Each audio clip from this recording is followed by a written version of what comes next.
ध्यान रखिएगा, निकेल अगर पूछ रहा है आपसे निकेल किस प्रकार का खनिज है, तो निकेल एक प्रकार का लौह युक्त खनिज है।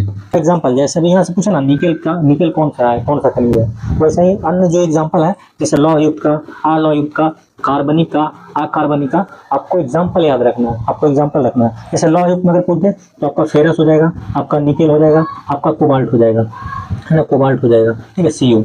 ये ध्यान रखना है, ठीक है ना, ये तीन को आपको कम से कम याद रखना है। क्या बोले, फेरस, निकेल, कोबाल्ट, ठीक है, ये तीन लौह युक्त हो जाएगा।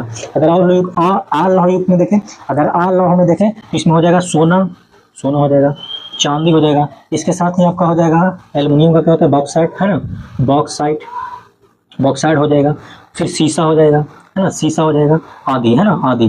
तो ध्यान रखिएगा, आ लौह में आ जाएगा आपका सोना, चांदी, बॉक्साइट किसका अयस्क है, एल्युमिनियम का है। ये भी ध्यान रखिएगा कि बॉक्साइट जो है एल्युमिनियम का अयस्क है ना। सोना का सूत्र क्या होता है, Au, चांदी का Ag, है ना, शीशा का Pb, संकेत भी ध्यान रखिएगा, ठीक है।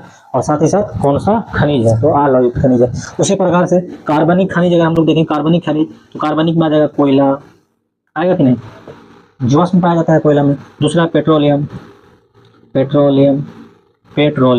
है ना, आदि। कोयला और पेट्रोलियम ये हो जाएगा आपका धातुई खनिज, है ना, सॉरी, कार्बनिक खनिज। उसी प्रकार से अगर अकार्बनिक में देखें तो इसमें आ जाएगा आपका आभरक आ जाएगा, ग्रेफाइट आ